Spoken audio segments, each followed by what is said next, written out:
I have the distinct honor of getting to talk with you again, but for this time, to introduce the next President of the United States, Donald J. Trump. But before I do, let me just say, sorry.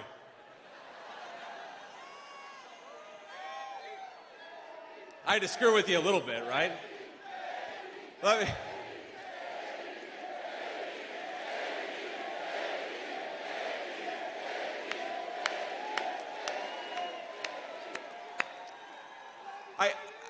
How do you introduce the guy?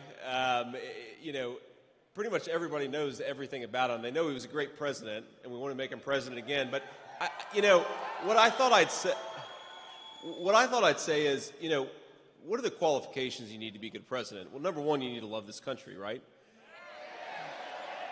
And we got a lot of leaders who don't love this country, but there are, frankly, if we're being honest, a lot of people who love this country you wouldn't want to make president just because they love the country.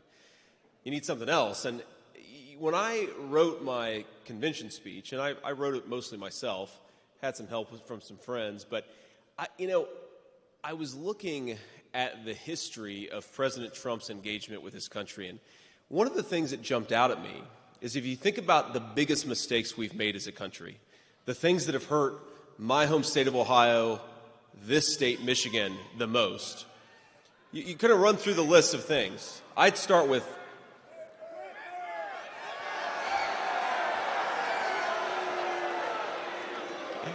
Obviously,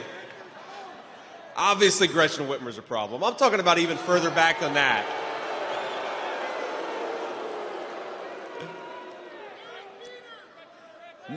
NAFTA. Giving China the sweetheart trade deal and letting them into the World Trade Organization. The Iraq War in 2003. On every single one of those issues, Joe Biden was wrong and President Donald J. Trump was right.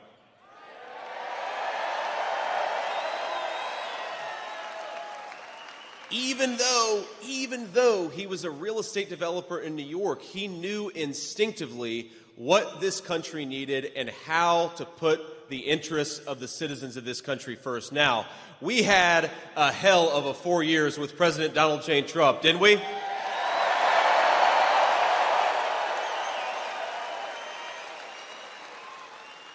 In 4 years, he undid, I believe, 30 years of damage, of terrible leadership.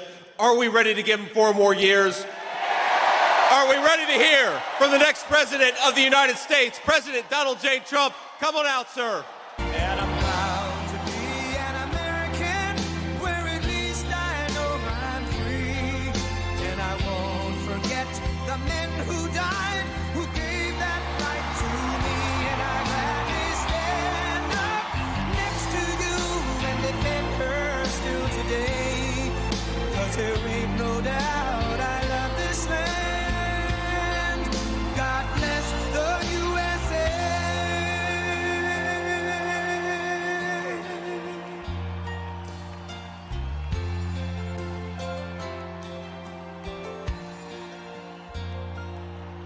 From the lakes of Minnesota to the hills of Tennessee, across the plains of Texas, from sea to shining sea, from Detroit down to Houston and New York to LA, where there's pride in every American heart, and it's time we stand and say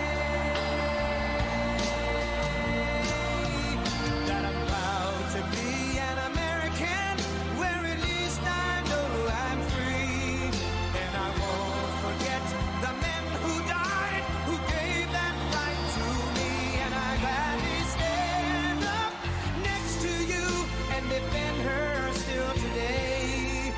'Cause there ain't no doubt I love this land. God bless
Well, thank you very much. This is like a Michigan football game over here. This is pretty good. This is pretty good. I want to thank you, JD, for the introduction. You're going to be a fantastic vice president of the United States. And, you know, I chose him because he's for the worker. He's for the people that work so hard and perhaps weren't treated like they should have been, but they were treated that way 4 years ago, I can tell you that. But we're going to get it back bigger, better, stronger than ever before. Thank you very much. This is some crap. I'm thrilled to be back in the great state of Michigan with thousands and thousands, and I mean lots of thousands up here. This is a hell of an arena. This is a hell of an arena.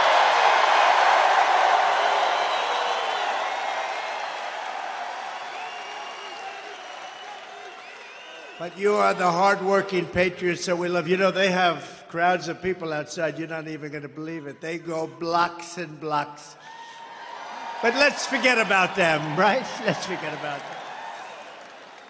Let me begin this evening with a very special thanks to Americans nationwide, including all of you here today, for your extraordinary outpouring of love and support in the wake of the horrific last Saturday event.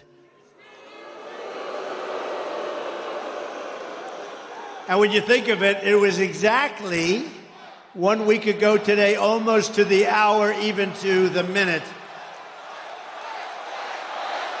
Yeah.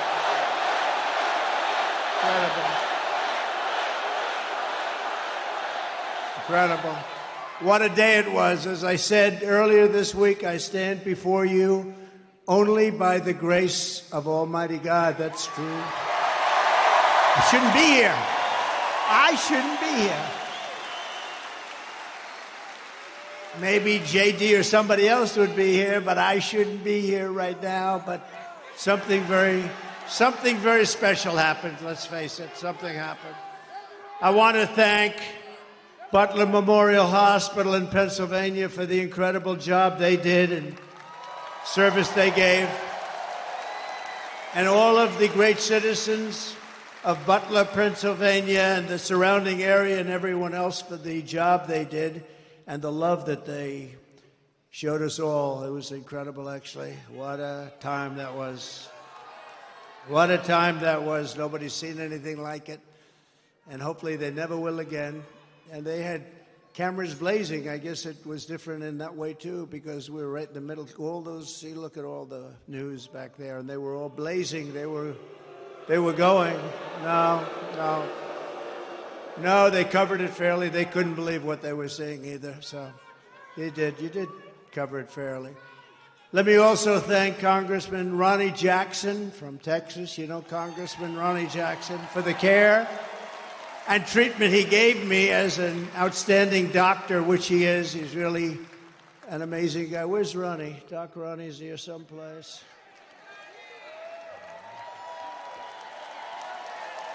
Thank you, Ronnie. Thank you very much. Great doctor. He was a great admiral, a great doctor. He's a White House doctor for Bush, Obama, and a guy named Trump. And they said, who was the healthiest of the three? He said, not even a question, Trump. And I said, I love that guy. I love that guy. When he said that, that was my doctor. Even if he's a congressman, that was my doctor. But he's been a great congressman. Thank you very much, Ronnie, for everything. We appreciate it. Ronnie Jackson. We continue to pray for the recovery of the two citizens who were wounded in that evil attack, David Dutch and James Copenhaver, two really incredible people. We remain in contact and send our deepest respect to the families. Corey, as you know, Corey Comparator was a brave firefighter who died, funeral yesterday, shielding his wife and daughters from bullets. He shielded them from the bullets of this horrendous person. Corey was a hero, and we will carry his memory in our hearts for all time. Great hero.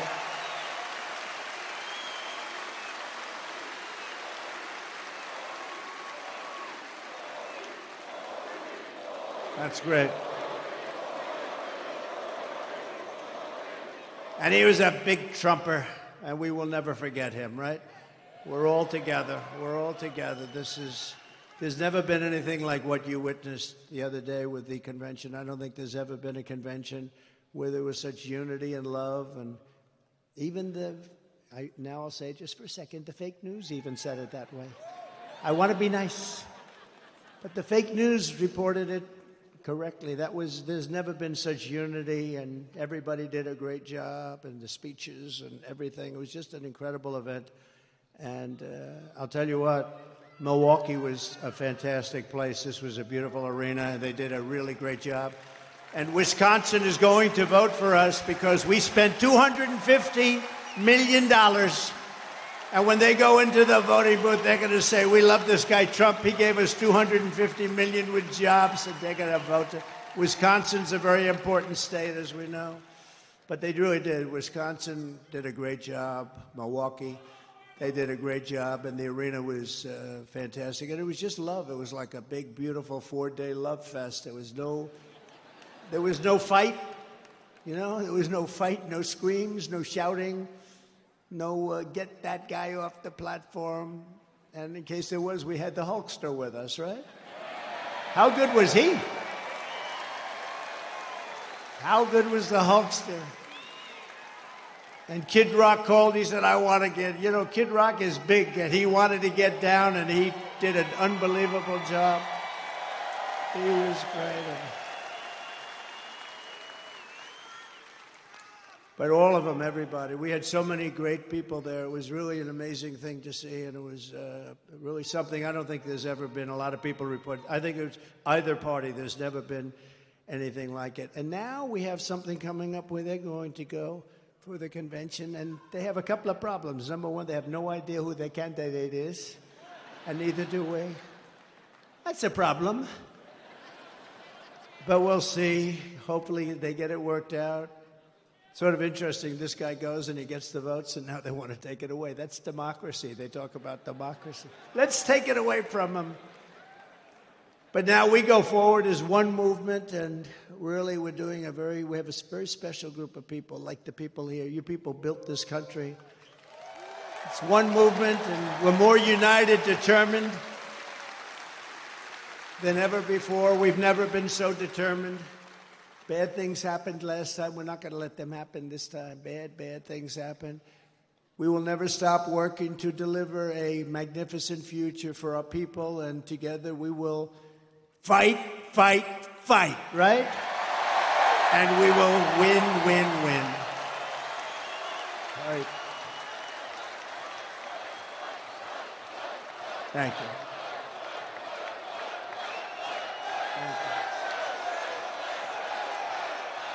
I like this place. You ever walk in to a place and you say, I sort of like this place? Less than 4 months from now, we are going to win Michigan. We are going to take back the White House in a monumental landslide. And with your help, we are going to make America great again. Right?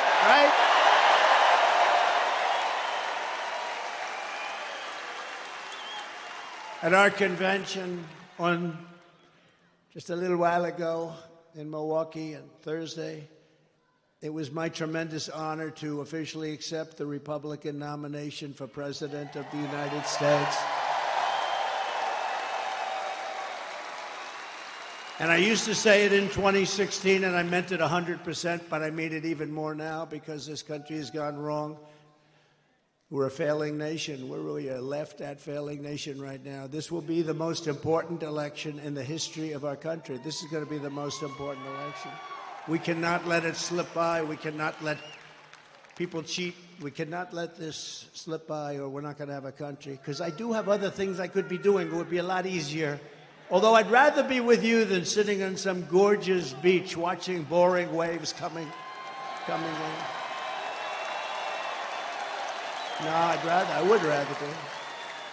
Actually, I would. You know that. I think that's one of the reasons we've been so successful together. You know I mean that, too. but we're going to make our country more successful than ever before. Yet even as we gather this evening, we will, and take a look, still the Democratic nominee, we're going to find out shortly, maybe, I don't know. Let's do this. Let's do a poll. You know, I love doing polls, right? Like I do a poll. I do lots of polls. Like, do you like Make America Great Again, or do you like America First, or do you like them both? I like them both, right? But let's do a poll on candidates. Ready? So I'll go. We're going to do a poll on a few candidates. The press will like this because they won't have to pay for the poll. You know, you do these crazy polls and they charge you $250. Look, there's Mr. Wall. This guy is the greatest guy. This guy. He must have a lot of money because he's at so many different rallies. And he was at the one that was a tough one, wasn't he? That was something. You were right up in the front there. You saw that. That was something. We're going to do a poll, and it's going to be a very nice poll. And right? Who's your favorite candidate? Who would you like? Let's do it. Who would you most like to run against? Because, you know, you could say, who's the best candidate? We're saying, who would you like to? We'll start with Kamala Harris, and then we'll go to crooked Joe Biden, and then we could possibly discuss a few others. So who would you like to most run against if you're us, if we want to win? Ready? Kamala Harris, crooked Joe Biden. All right. I don't think we have to go too much further. Well, you have a terrible governor here who did a terrible job. Whitmer. I'd like to run against her, actually. I'd like to run against her. So she's one of the 20 that I mentioned. She's the one that gave her husband full right, title, and interest to everything, but nobody else could do anything but her husband. Her husband was sailing in the middle of your lake, your beautiful lake. He's out there sailing, and everybody else had to be locked up, right? Her husband. No, but things like that are mentioned during a campaign, little things like that. No, she's done a terrible job, but I hope I'd be very happy with her. At this very moment, Democrat Party bosses are frantically trying to overthrow the results of their own party's primaries to dump crooked Joe Biden from the ballot. Couldn't happen to a nicer guy. And as you're seeing, the Democrat Party is not the party of democracy. They're really the enemies of democracy, the parties of corrupt insiders like Whitmer, special interests, and the failed political class. That's what they are. Under our leadership, the Republican Party is now the party of the people. We're the party of hardworking Americans of every race, religion, color, and creed. We become a very big party. We become, right, fellas? You know what I'm talking about. I love you guys. We love you guys. No, we become a very big party. We have increased in size. Nobody's ever, honestly, in history, there's never been anything like this movement. And that may be in the history of the world, but let's keep it down to the country for right now, because that's the thing. But there's never been anything like MAGA. When Biden says, we have to stop MAGA, we will stop MAGA. I said, he doesn't know what MAGA stands for. It stands for Make America Great Again. How can you be against that? How can you be against it? And you know, the other side's going around trying to make me sound extreme. Like I'm an extremist. I'm not. I'm a person with great common sense. I'm not an extremist at all. Like some on the right, severe right, came up with this Project 25, and I don't even know. I mean, some of them I know who they are, but they're very, very conservative, just like you have. They're sort of the opposite of the radical left, okay? You have the radical left and you have the radical right, and they come up with this, I don't know what the hell it is, it's Project 25. He's involved in Project, and then they read some of the things, and they are extreme. I mean, they're seriously extreme. But I don't know anything about it. I don't want to know anything about it. But what they do is misinformation and disinformation, and they keep saying, he's a threat to democracy. I'm saying, what the hell did I do for democracy? Last week, I took a bullet for democracy. What did I do against democracy? Crazy.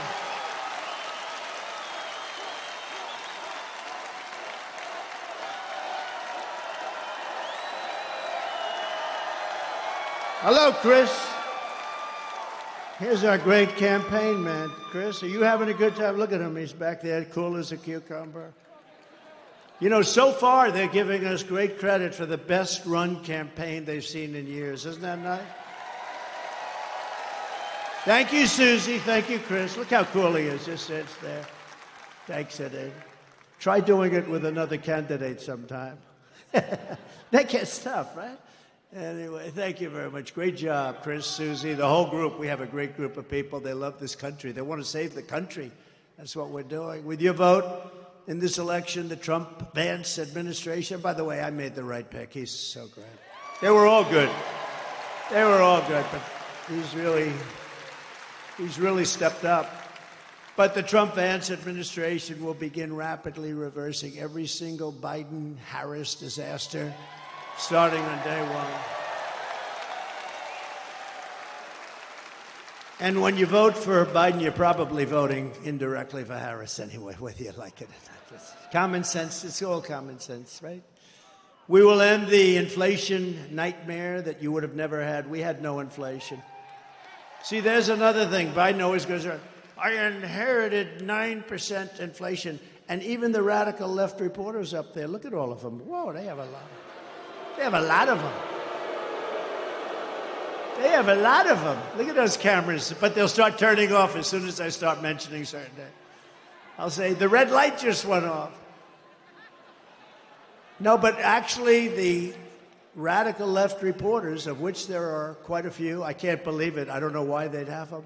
But the radical left reporters say, the guy's right. You know, wasn't it until 2 years in that we became destroyed with inflation? Inflation is a country buster. It's a class buster. It busts everything.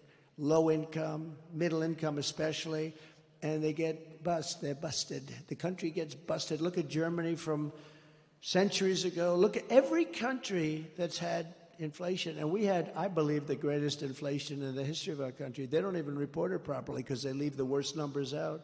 They don't talk about interest rates that went to 10, 11, 12%, and you can't get the money. So what does that mean, 12%, if you can't get the money? It means it's higher from 2%. We will seal the border, and we will stop this terrible invasion that's destroying our country.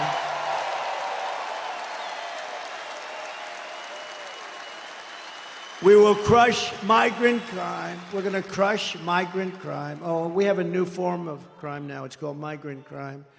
The only good thing about these migrants coming in is they make our gang members and criminals look like the nicest people you've ever met. These people are much tougher. They come from all over the world, not just from South America. We're going to return law and order to our streets and restore patriotism to our schools. We gave you already the largest tax cut in the history of our country, larger than the Reagan cuts, but now we will give you an additional tax cut, a number of tax cuts that will make it. We took in more money after the tax cuts than we did prior. We took in billions and billions of dollars more after the tax cuts than we did. We had the greatest economy in the history of our country. Everyone knows that. We're going to slash regulations. That's what created all of those jobs and gave them bounce-back jobs. You know, they're called bounce-back jobs. After COVID, they bounce back. Everybody knows that. When you have something like COVID, which rarely happens, but when you have something like that, they're called bounce-back jobs. And we're going to bring down energy prices very rapidly. It was energy that caused the problem and their stupidity, and we're going to bring it down very quickly. Your energy bills will be cut in half, at least cut in half. Some sections, like in New England, I'll be able to cut their energy by 60, 70%. It's absolutely crazy what has happened with energy. We buy the oil from Venezuela. They used to be our enemy. I don't know. We buy from Venezuela. It's not really oil. It's tar. And, you know, there's only one refinery in the world that can do it. It's very heavy, horrible stuff. It's garbage. It's tar. You lift it. I said, that's not oil. We want light, sweet, crude. We have the best oil. We have the best everything. We go to Venezuela. You know where they refine it? In Houston, Texas. It's the only plant in the world that can refine that stuff. So we go to Venezuela. We pay them a fortune. We take that dictatorship. We make the dictatorship wealthy. These people don't know what the hell they're doing. They're incompetent. They're grossly incompetent. The biggest threat is because we have incompetent. That's the threat to democracy. It's a threat to our country. We have incompetent people leading our country, grossly incompetent people. America's enemies will fear us. The United States will again command the respect that it deserves. Viktor Orban, the very powerful leader of Hungary, said, when asked what happened with the world that's falling to pieces, there are wars all over, he said, bring back Trump, it'll all end. It all ended. We had no problem in the world.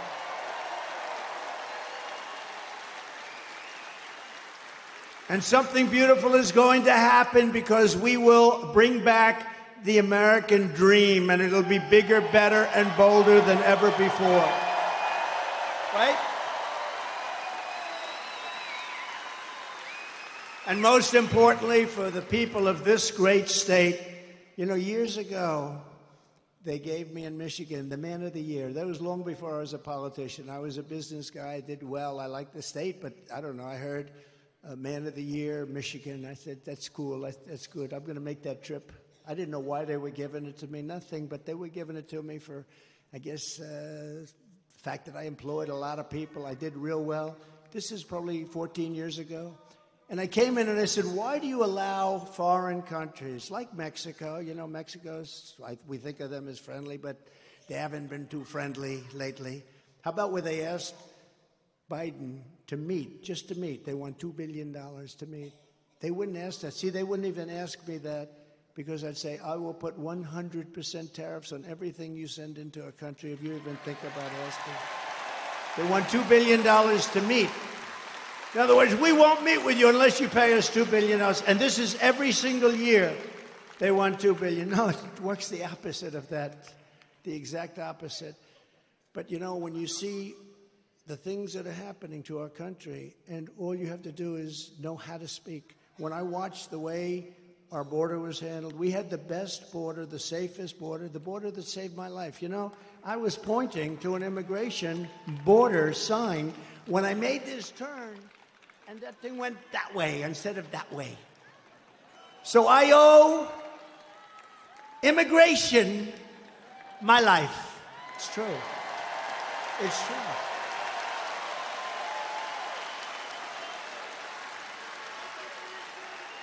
Now, think about it. I'm talking thousands and thousands, much more than even this. I mean, we're restricted because you're in this giant arena. That's the one thing about outdoor that's good. You can have unlimited. Thousands and thousands, as far as the eye can see. Nobody's over here or over here because there's nobody there. It starts like this, as far as the eye can see. And I said, look at the great results that we had on immigration. Just look at them. If I didn't say that, and it's because we had like a crane holding this massive sign. I call it the $1 million sign. They're expensive. But that sign was very good. I think I'm going to sleep with it tonight. I'm going to sleep with it tonight. I said, what was that? What was that? Ooh, then I looked. I said, that's not good.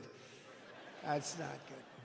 So it was immigration, if you think about it, right? Immigration. I would have never been looking to the right, and I had to be. It was the only place that would have saved us. They do these reports in the New York Times and all over the place where they had, you know, the shape, you know, if he turns this way, this way, this way. If every shot was no good for me except for the one direct, and came whizzing by. And I hope we have to never go through that again, everybody, because it's so horrible. But most importantly, for the people of your state, this great state, I will rescue the U.S. auto industry from obliteration. They're going to obliterate your auto industry. And anybody that that votes for the head of the United Auto Workers. That guy doesn't know what he's doing. He's approved all electric cars. And you know, Elon, I love Elon Musk. Do we love him? I love him. And I'm constantly talking about electric cars, but I don't mean I'm I'm totally for them, but whatever the market says, and if it's 10% of the market, 12%, 7%, 20%, whatever it is, it's okay. But you can't have 100% electric cars. And you know, so Elon endorsed me recently, the other day, actually. He's great. Elon Musk. He's a brilliant guy. Every time I call him, he's talking about, I got a new idea for a rocket. You have to hear this? No, it's true. You know, the first time I ever saw this, I'm watching television like 3 years ago, and I see a rocket engine, motor engine, come down landing, straight up in, no wings, no nothing, and it's landing. I thought I was seeing things. What is that? And it's landing on a barge in the middle of the ocean. And then another one comes down, and another one. I guess 4 of them came down, 3 or 4, and they land upright. I said, what the hell was that? I've never seen that before. Now, if that were government, you wouldn't see that for another 50 to 100 years. But it was Elon.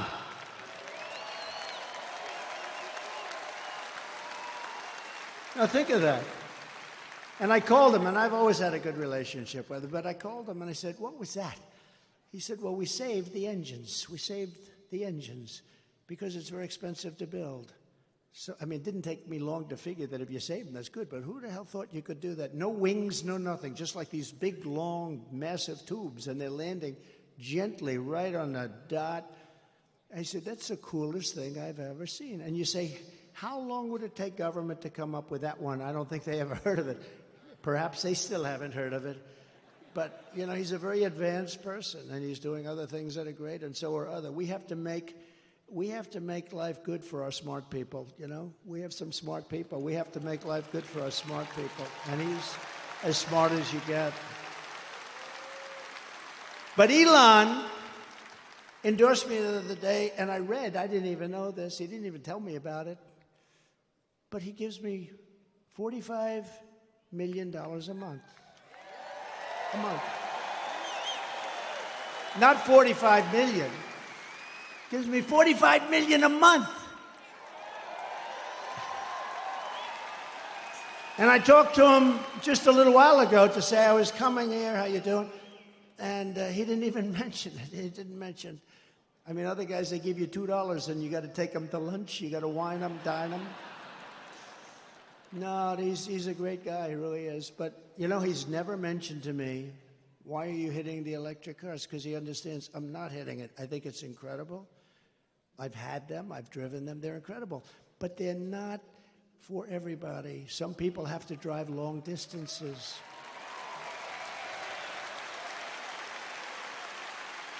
And they tend to be more expensive. And, you know, they'll probably be made in China because China has all of that material.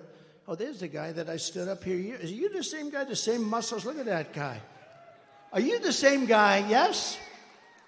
No kidding. It's pretty good memory, right? Unlike somebody else that I happen to be running against.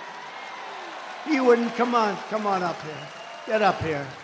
I got to get this guy. This guy was central casting. Look at him. Look. Oh, I think he was standing on a box.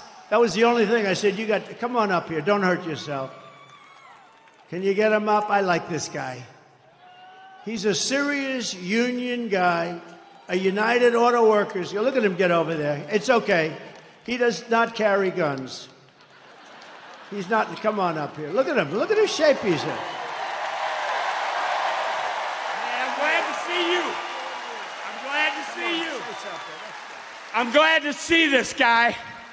I told you we're going to get 85 million of us out there to vote for him. So let's go home from this rally and do our part.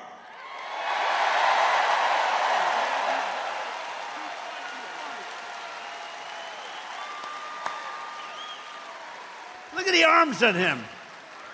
I may have height, but his arms are definitely more powerful, huh? Look at that guy. Now, last time I was here, I saw him, and he was so great, and he was agreeing with us on auto. We want to bring car manufacturing back, and what the deal with this thing with the all-electric cars by in 6 years from now? It's ridiculous. You know, in the Midwest, they open up chargers. They opened up 8 chargers. You read about this. $9 billion they spent for 8 chargers. That's like a gas pump. I guess it would be like the equivalent of a gas pump for electric, right? They spent $9 billion on 8 chargers. This is 8 little chargers. $9 billion. How do you do that? It would cost at that rate $5 trillion to create enough charges so it could run. It doesn't work.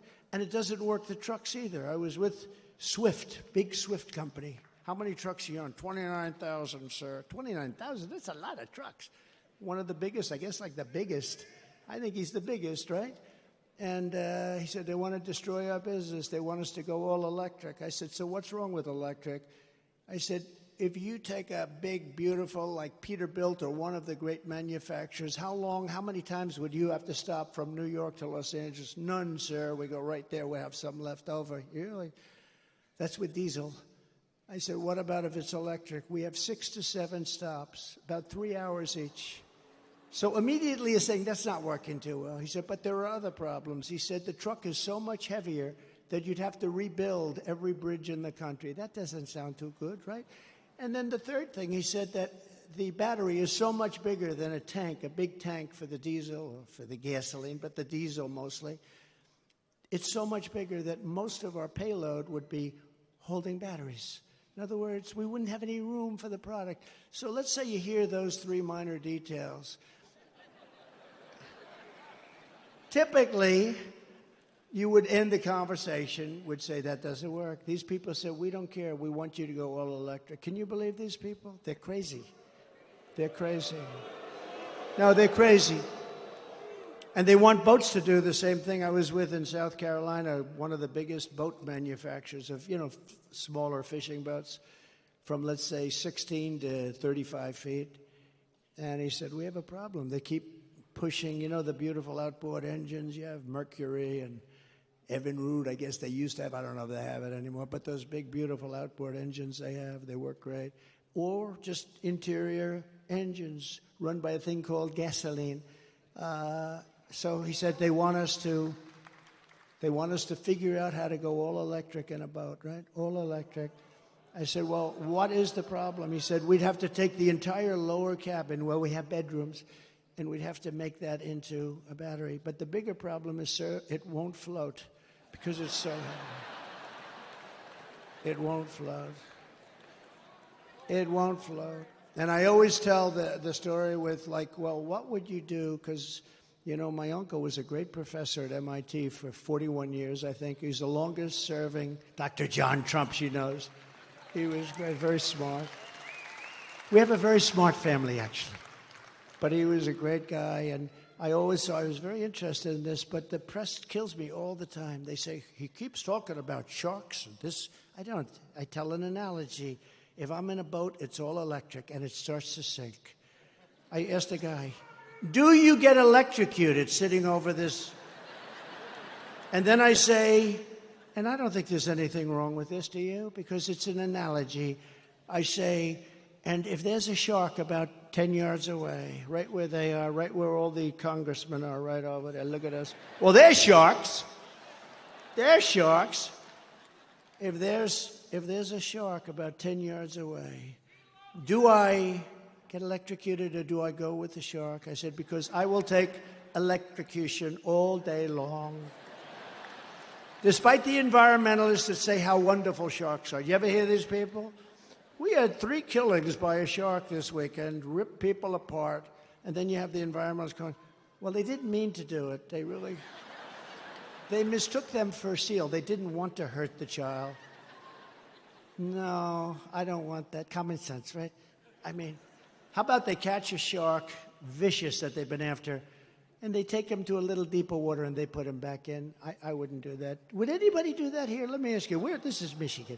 These guys wouldn't do it.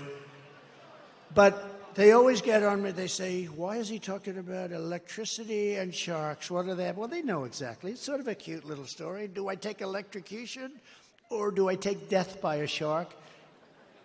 And I'll always take electrocution. But isn't it ridiculous? Think of it. Isn't it ridiculous? They want to make a boat that's far too heavy, that can barely float. And they're driving people out of business. They're destroying this country. They're stupidly destroying this country. The Army tanks are the other one. They want to make all electric. We make the best tanks in the world. They want to have them. So that as we go into a country to bomb the hell out of it, we will do it in an environmentally friendly way. And you know, with an Army tank, again, the battery is very big, very heavy, and doesn't last long. You know what it is? It's an Army tank, and it's like you're pulling a wagon behind the Army tank. You're pulling a wagon like a child pulls a wagon, and it's loaded up with a battery.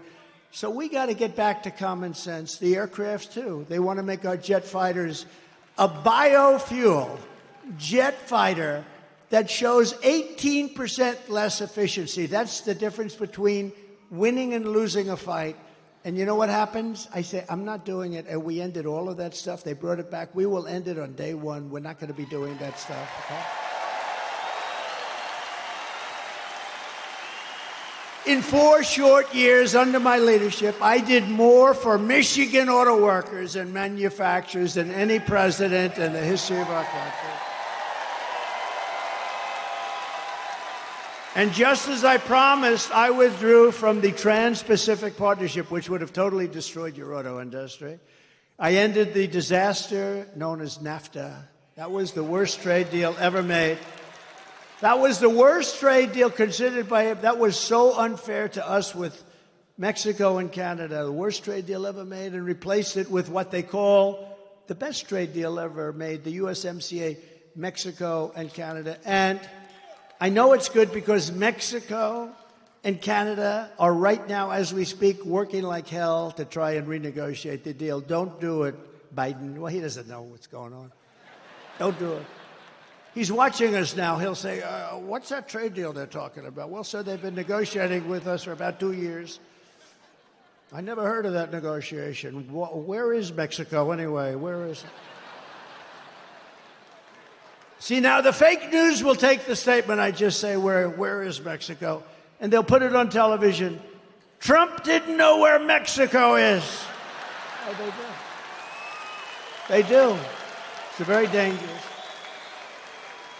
The biggest threat I have to my administration is sarcasm, because they play it against me. When I show that he can't walk off, he can never find the entrances off a stage. Like one here, one there, 2 here.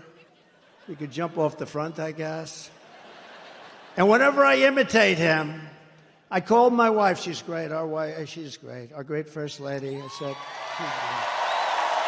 and she looked great the other night. She made that entrance. She made a lot of entrances. She's just something. But she walked in, but I told her the other night, I said, how good was I? How good? This was at a rally a couple of weeks ago. How good was I? Well, you were really good, but not great. Why? Well, it showed that you didn't know how to get off the stage. Well, I was imitating Biden. So what they do is they show the imitation of Biden. They said Trump didn't know how to get off the stage. That's our fake news.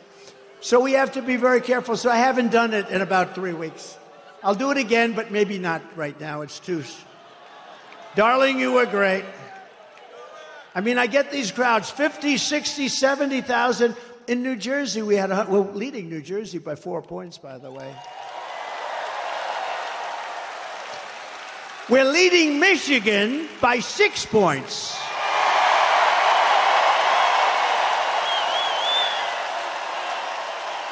Right. And a report just came out. Actually, we're leading everywhere and nationally, and we have to keep it that way. Got to make sure they don't cheat.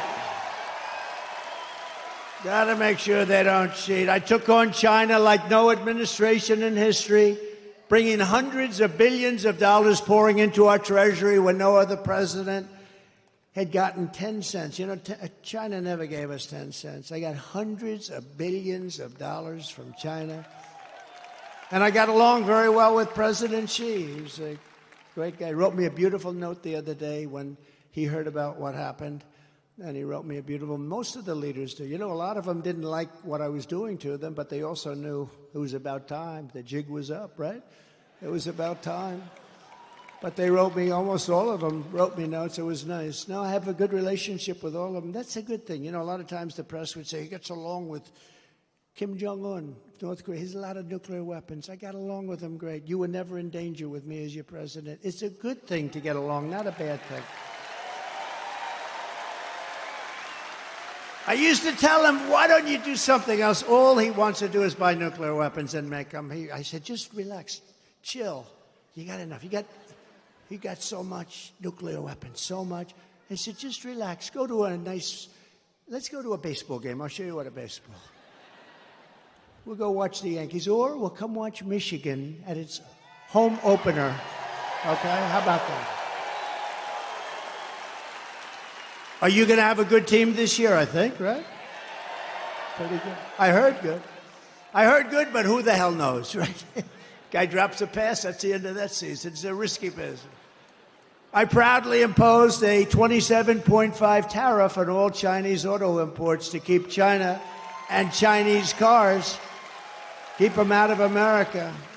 You don't sell a lot of Chinese cars in here because of what, and if you did, it'd be fewer cars that you made. We're going to bring back the auto industry we're going to bring it back. We're going to have them. If they want to come in and sell us cars, they can, but they have to build plants here, and they have to hire our workers, and that's fine, and nobody can say anything about it.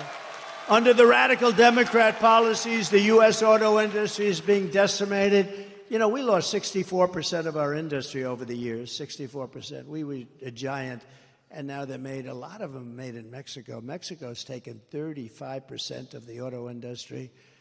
And we did something very strong. We did something very strong with Mexico. But, you know, when I was building the wall, I said, you have to give us 28,000 soldiers. And they laughed at me. I hate when people laugh at me. I hate it. No, it's so disrespectful. They laughed at me. We won't do that. Why would we do that? I said, because you have to. We're building the wall. People are flowing in through your country. We want 28,000 soldiers to protect us while we're building the wall. They said, no, no, no. And then they said, after I said, look, here's the story. If you don't do it, we're going to charge you a 25% tariff on every car that you send into America. And then it's going to 50% next month. Then it's going to 75%. And then it's going to 100%, and then I'll stop. And the gentleman representing the president's a great guy. He's no longer president, but he's a great guy. He was a great guy, still is. But he said, I'd like to discuss this with the president. I said, 5 minutes, I got to go. I have something much more important to do. And he came back. He said, Mr. President, we would love to give you soldiers to protect your wall, free of charge, of course. That's how I got those great numbers on that beautiful, beautiful graph that we talk about. They gave us everything I wanted. I got everything from Mexico. And then this stupid person, low IQ, he's a low IQ individual. Take his IQ. I guarantee you it's in the low 50s or 60s.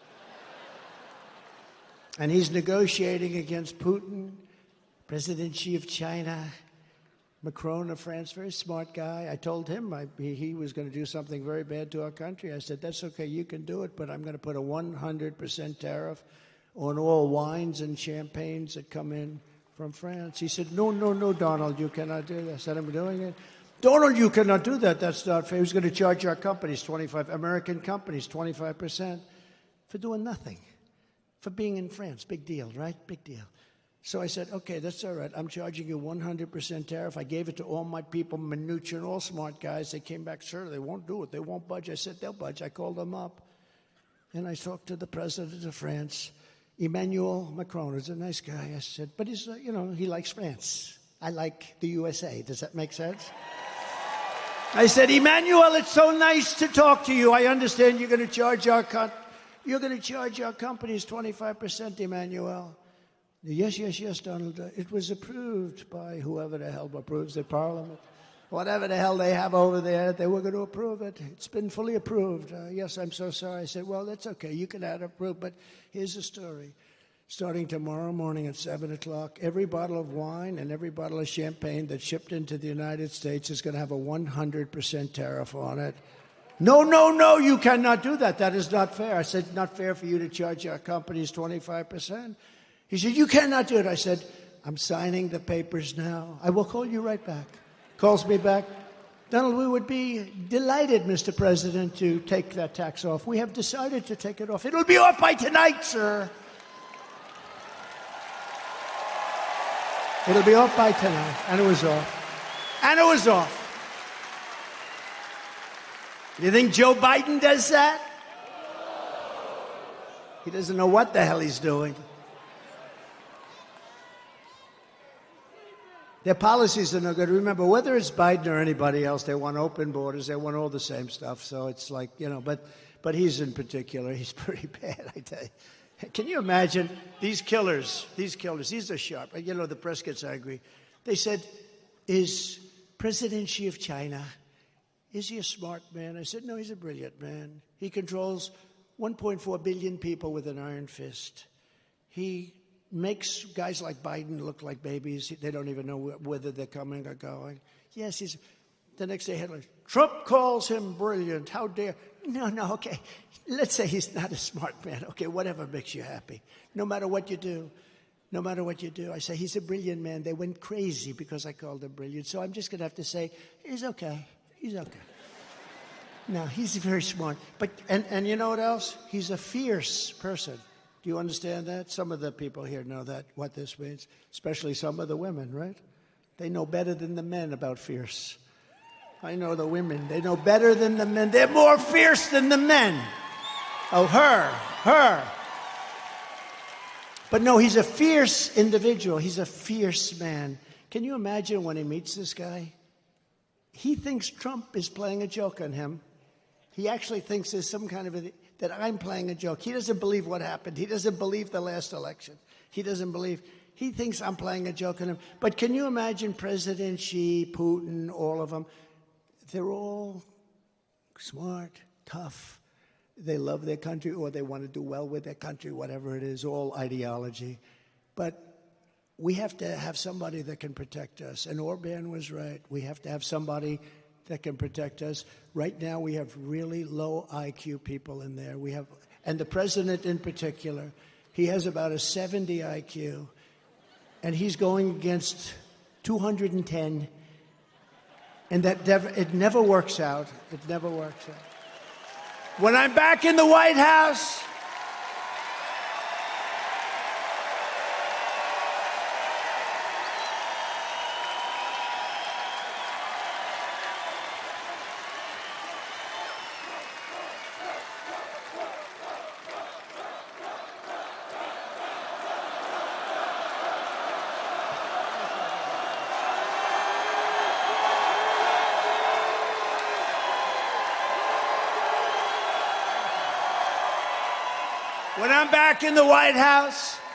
the way they will sell their product in America is to build it in America. They have to build it in America, and they have to use you people to build it. Thank you very much. It's very simple.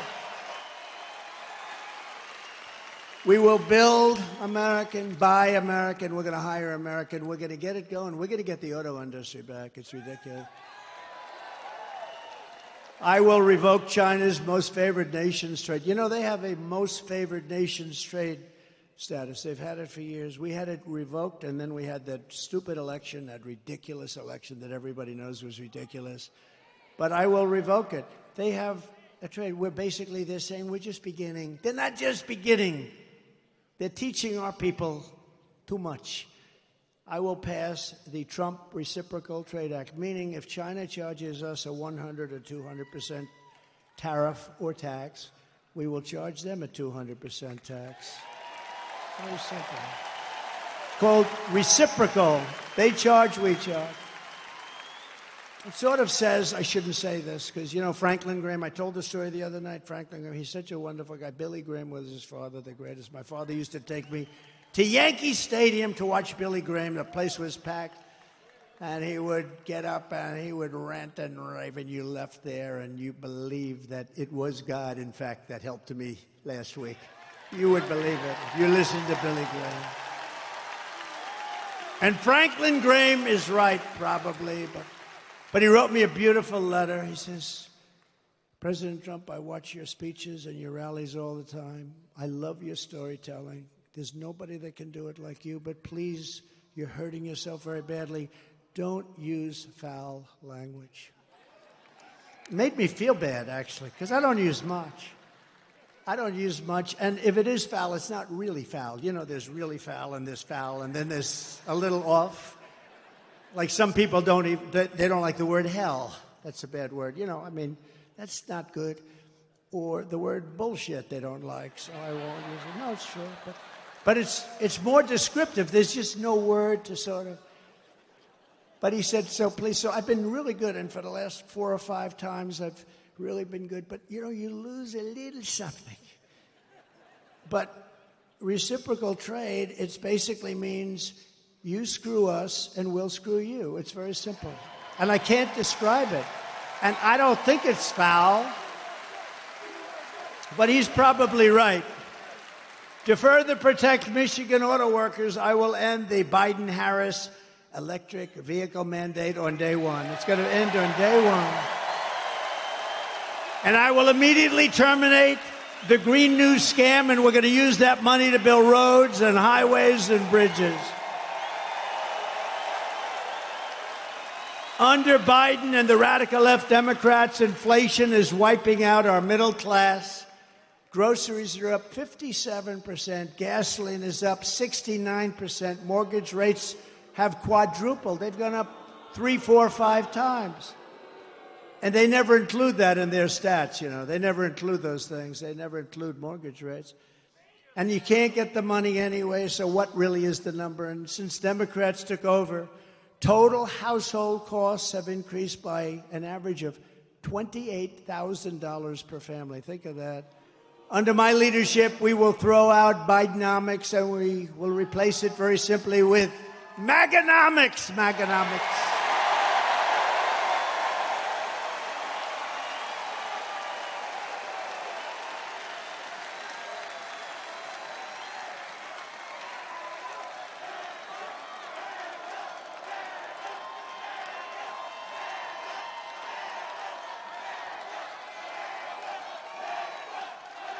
You know, I have to just interject. If you would turn off those cameras, because I don't want this. See the screen up there of me? That's very severe, that comb over. That's a severe sucker. What's with that one? It looks okay from the other side. But that is very severe. I apologize. Man, I looked up there. I said, whoa. Look at that. Wow. That's like a work of art.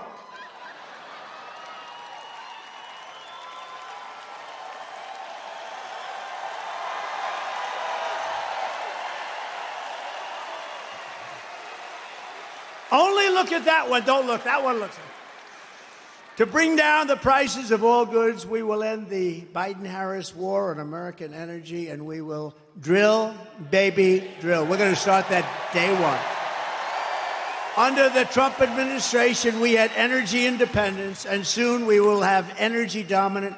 We will be more dominant than any country by far, and we were. Just 4 years ago, we started off at number 4, we got to number 3, and then we had to beat Russia. We beat them. Then we had to beat Saudi Arabia. We beat them, and we were like a rocket ship, and then we had this idiotic result. But we will be, and again, we have more. You know, Anwar in Alaska, it's probably the biggest find anywhere in the world. The size of Saudi Arabia, some people say, who knows what it is, but it's massive. Ronald Reagan tried to get it, couldn't get it, and that was easier in those days environmentally. They stop it with the environment. You know, the environment is very important to me, and environmental is very important, but, you know, you can't use it to destroy a country. And they stopped it. They stopped it for years based on the environment. I got it approved. It was totally done. This is since Ronald Reagan, who worked so hard to get Anwar, he wanted to be able to drill in Alaska. Think of it as the size of Saudi Arabia, approximately, bigger than Texas, bigger than everything. We would have had something that nobody else even comes close to. And on the first week in office, his Department of the Interior person, who was just put in Department of Interior, she outlawed it. She said, we're not going to use it. Stopped all work. They were ready to start drilling. It took them a while to get ready. They're ready to start drilling. The money would have been incredible. The prices were very high. We're the only country that stops drilling when the prices are at an all-time high. And we stopped drilling, but we'll get that back, and I'll get it back very fast. But Anwar, they cut it. Unbelievable. And I will cut taxes even further than we did before, and that includes no tax on tips, right? No tax on tips. All the government does is harass everybody over it anyway. It's like a big harassment operation. They hired 88,000 IRS people to go harass everybody. So if you work in a restaurant, if you drive a cab, or if you do anything having to do with tips, I hope you're going to remember, bartenders, let's see, hospitality workers, a caddy, a barber. Barbers get tips. I don't give mine a big tip because I don't think they do a very good job.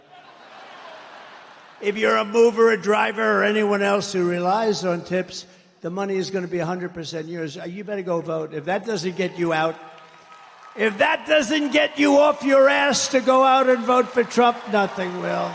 Got to do it. Right? Got to do it. And as we rescue our economy, I will also restore the sacred and sovereign borders of a place called the United States of America, right?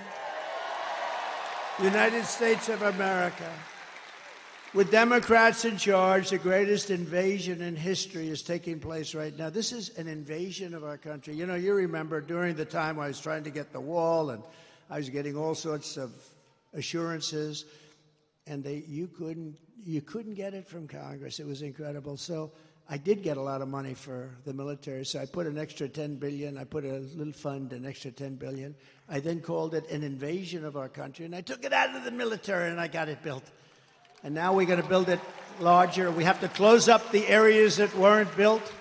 We have certain areas where we needed to have them open for a little while for getting all of our stuff back. I don't like leaving brand new bulldozers and everything on the other side of the border, right? We want to close it up. But we had certain areas we had to close up. And when they took over, they said, we're not going to close it. I said, these guys actually do. I thought they were kidding. I thought they were not being serious. Who would want an open border? Who would want an open border where people come in from prisons and jails and mental institutions?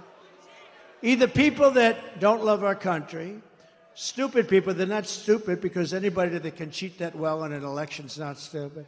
Or maybe a new thing is emerging where they want to get people to vote illegally, and they don't care. They have no shame. And we're watching that. Our chairman is here. The Republican chairman is here, the whole thing. See? The big boss is here in Michigan, so you're going to remember that. But we're working on that, but they do. They're trying to sign people up who just came in, who have no idea where they are, what they're doing. They came in. And in many cases, they're very rough people, but they came in. They're trying to sign them up to vote. This is what they'll do. Because think of it. If they have open borders, if they have men playing in women's sports, if they have a raise in, they're going to raise your taxes by four times. 4 times. Think of it. What you're paying now, you're going to pay 4 times more. With policy like this, nobody can get elected. The only way you can get elected is to cheat. And they are really good at it. That's the only thing they're good at. That's the only thing they focus on. They have no good policies. They don't do anything well. But they're using these people, and they're trying to sign up the people. And we've caught them, and we sue, and we do all the things that you have to do. But they have no shame whatsoever. So that's really one of the big reasons I think they're allowing it, because they're not stupid enough to allow prisoners and people from mental institutions, people from insane asylums, and it drives them crazy. Hannibal Lecter, the late, great Hannibal Lecter, would like to have you for dinner. He wants you for dinner. That's the end of you, by the way. But no, these people are being dumped into our country, and nothing good is going to happen from it. That's why we have to do a big deportation and get them the hell out, okay? We have no chance. Meanwhile, our crime rate is going up while crime statistics all over the world are plunging. We have become a dumping ground for the world, which is laughing at us. They can't believe how stupid we are, how stupid we are. We're destroying our country. They can't believe what they're getting away with, but they're getting away with it at levels that they never thought possible. In Venezuela, crime is down 72%. You know, Caracas, Venezuela, was a very, very dangerous place. And now, because of the great job they've done in removing their criminals into the United States, next year we're going to have our Michigan rally in Caracas, Venezuela, because it's nice and safe. Okay? Does that sound like a good idea to you? Because we want safety. Now, the press is going to write that. They're going to say, Donald Trump proposed next year's Michigan rally in Caracas, Venezuela. They'll say, isn't that horrible? Isn't that unpatriotic? You understand. This is what I have to go with. I'm only kidding, press. I'm only kidding. Although maybe it's not a bad idea. So El Salvador is an interesting one because I know the president. He's a young guy, and he's been getting this great press that his crime rate's way down, and they're training their criminals. Well, you don't train criminals, okay? You know, maybe every once in a while you get lucky, but you don't. So in El Salvador, murders are down 70%. He's saying, yes, we're teaching. He's different. Most of them just say, well, the United States is stupid, so we're dumping all our criminals there. He does it differently, smart. He goes, we're working with our people that are causing problems and crime. And he's not working with them. He's dumping them in the United States. And their crime rate, their murder rate is down 72%, 73%, and going up. And I don't blame them, because if I was running one of those countries, and we're not just talking in South America, but if I were running one of those countries, I would have been doing it much more. They're also emptying their jails. The big thing is their jails. Those jails were packed. Now all of a sudden it's like, oh, isn't this wonderful? They're doing such a wonderful job. They're dumping their criminals into the United States of America, and we're not going to take it anymore. Stupid people.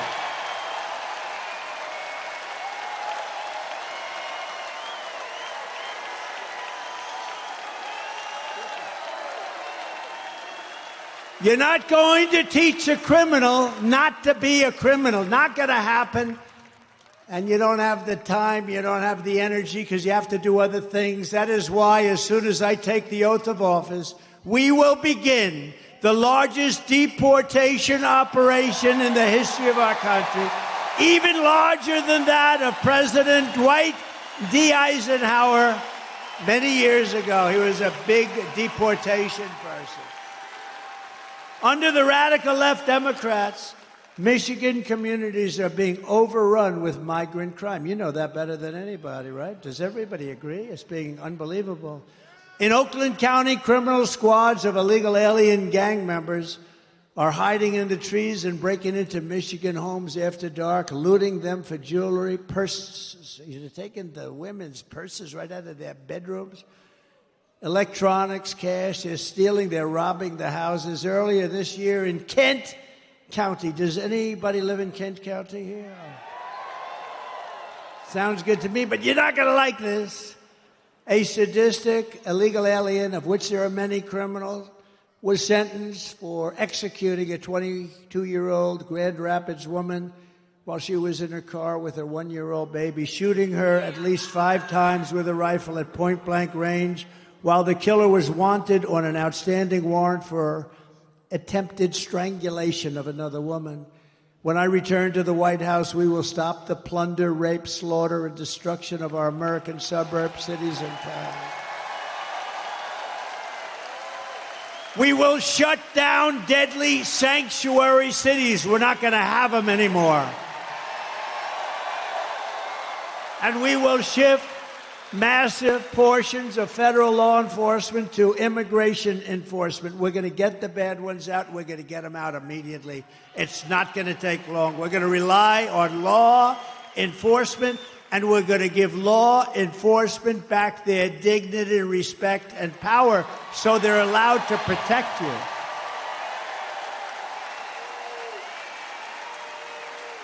It's no wonder Joe Biden and his thugs are so desperate to stop us.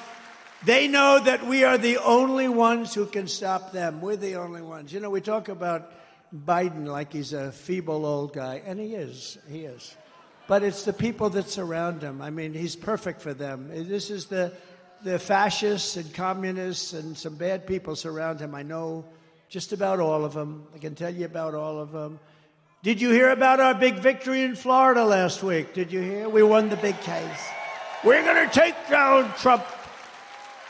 We're going to take down Trump. No, when you have a great court system, when you have honorable judges, people that really love the country, good things can happen. But we won that case in its entirety. That was the one. That's going to take them down. They've been saying that for, 8 years now, right? And here we are leading in every poll. We got to get it close. You got it close. You got it close. We don't want to talk too much. I always say if we win, because I don't like saying when we win, because they cheat like hell. So if we win. But we got to get it close. We're close. 4 months. But you know what 4 months is in this racket? Like an eternity. 4 months is like an eternity. But we're leading by a lot, not just by a little. We're leading every state, every important swing state by a lot. And we're leading nationally by a lot. But we got to get it close. The radical left Democrats rigged the presidential election in 2020, and we're not going to allow them to rig the presidential election in 2024. We're not going to allow it.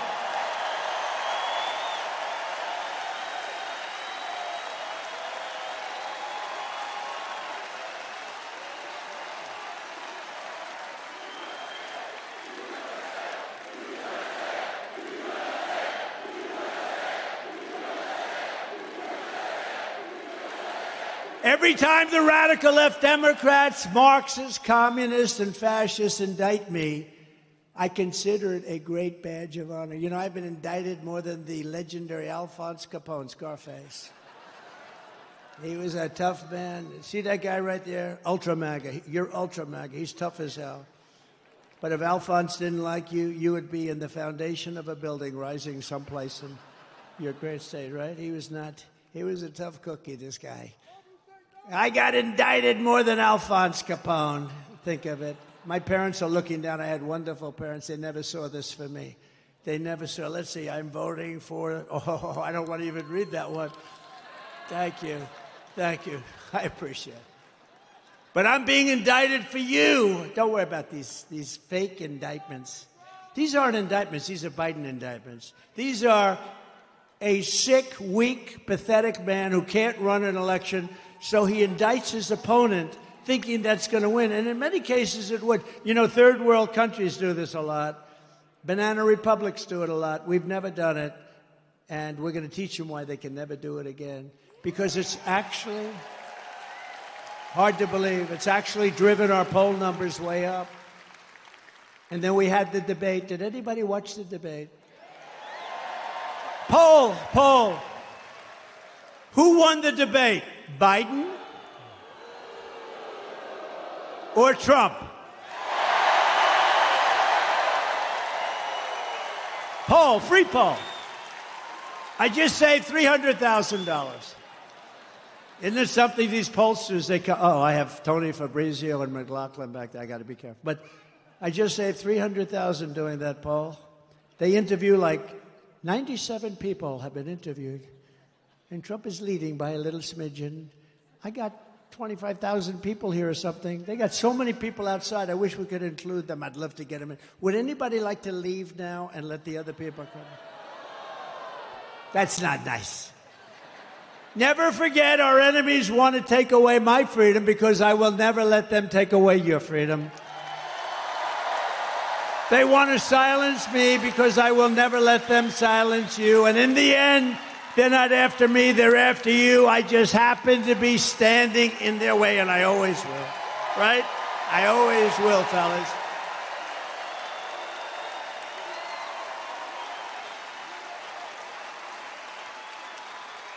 So we have some exciting news today because we're pleased to be joined by many outstanding Michigan patriots. They are, I know every one of them, including your next U.S. Senator from Michigan, Mike Rogers.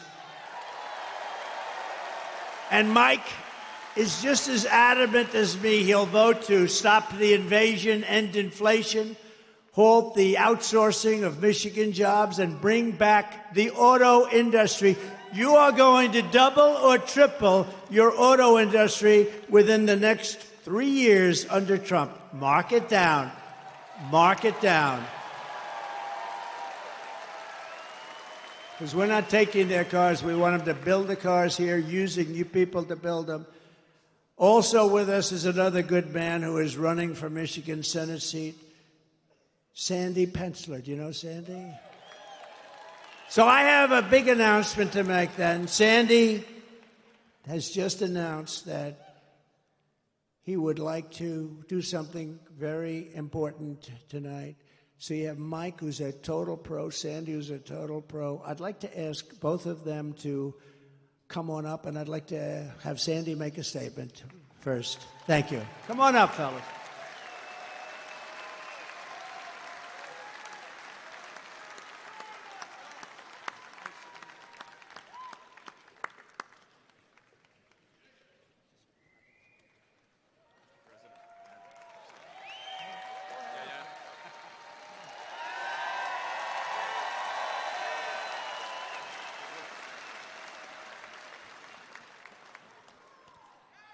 Thank you, Mr. President. I was so inspired when President Trump kissed the empty uniform of Corey Competore. I flashed back immediately to a couple days after 9/11 at the local firehouse where I hugged the lone remaining survivor and looked out at 12 empty uniforms.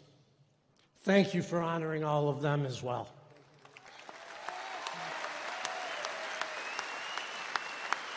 My campaign was always about making America better. The best way to do that is to enact President Trump's policies. Let's go, Trump! Let's go, Trump! To do that, we need control of the Senate. A divisive, continued primary effort hurts the chances of that, and that's not okay. So tonight, I'm doing the right thing and ceasing my Senate candidacy. No, it's not an aha. It's the right thing. President Trump endorsed Mike Rogers. Tonight, so am I.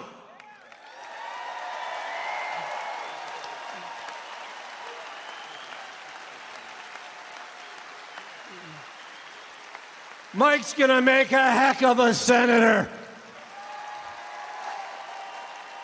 So I want you guys to look around the room tonight, because everything goes through Michigan. The presidency, the Senate, the House, and the State House. Look around, make a pledge to each other. We're gonna fight like hell to save America and elect Donald Trump, Mike Rogers, and the rest of the ticket on the Republican Party. Thank you.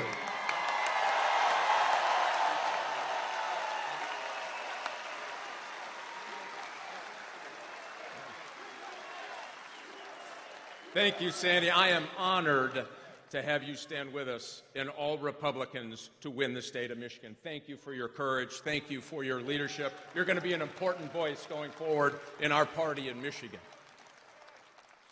And, Mr. President, I want to say this, as a former law enforcement guy. It wasn't that the bullet took you to the ground. It was the fact that you got back up for America.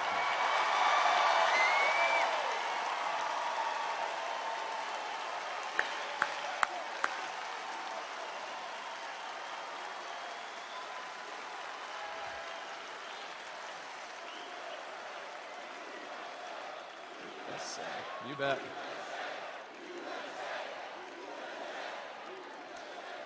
I have spent my career working to protect America as an Army officer, as an FBI agent working organized crime in Chicago, as the chairman of the House Intelligence Committee. I have never seen a more unsafe America because of the Democrats over the last 4 years.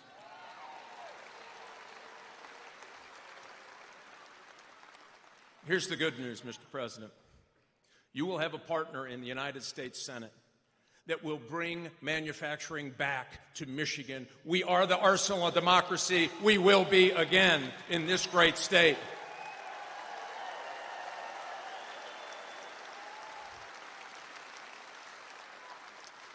And I'll pledge to you, I will get Department of Justice reoriented to actually going after criminals. We are going to dismantle fentanyl distribution from here to the steppes of China, and we're going to tell China, you sell in the United States, you'll have a price to pay.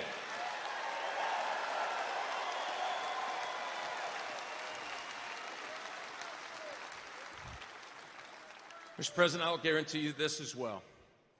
With your leadership, winning the state of Michigan, winning for the United States, putting America back in Washington, D.C. versus Washington, D.C. and the rest of America, we will make America respected again.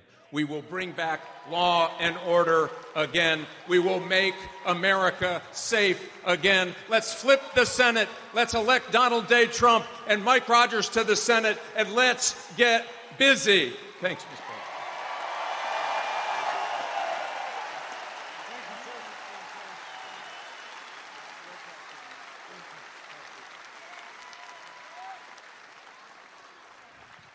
We're unifying the party, and that was beautiful to watch. Thank you, Sandy and Mike. And Mike, good luck. You're running against somebody that's such a bad senator. You don't even, I was there for 4 years plus. I don't even remember meeting that particular person. This is not a senator for Michigan. Mike Rogers is going to be a great senator. He's got gravitas. He really knows his way, highly respected in Washington. And I think, I mean, it should be an easy race. Nothing's easy, but it should be an easy race. So good luck. Good luck. And thank you very much, Sandy, Mike. We're also joined by members of Congress and they're great people, friends of mine, warriors. Jack Bergman. Jack?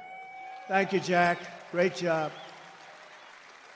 A real friend of mine, somebody I was very much in favor of right at the beginning, John James.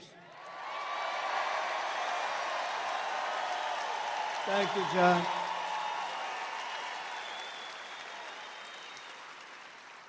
A warrior, somebody who helped me through a lot of different things. He gets things done. Bill Heisinger. Bill, thank you, Bill. Thank you very much. And another one. These are all great people. Tim Wahlberg, thank you for everything you've done, Tim. You've been unbelievable. Always there for me, right? Always there. And a man from a slightly different location, a little bit down. You're not going to get there with an electric car, but unless you want to stop a few times. But he comes from a state known as Florida, a great place, and he's so respected. He's such an incredible man. Brian Mast. Brian. Thank you. Thank you, Brian. Brian. Thank you, Brian. What a guy he is. He's a warrior. He's a real warrior. Thank you, Brian. Michigan House Republican leader, Matt Hall. Thank you, Matt. Good job you're doing, Matt. Are we going to win, Matt? Will you please make sure? We need these local ones, right? That's right. Michigan Senate Republican leader, Eric Nesbitt. Thank you, Eric. Great. Thank you. Good job. A congressional candidate who I hear is doing very well, Tom Barrett. Tom, get in there and win. Good. A friend of mine who was really brave, ran a tough race. It's amazing, actually. Really did well. Her father was a very special guy who was in the steel industry, and he passed away. A battle with cancer, a long-time battle, but he was fantastic. And I got to know them both very well. She's a terrific woman. Tudor Dixon.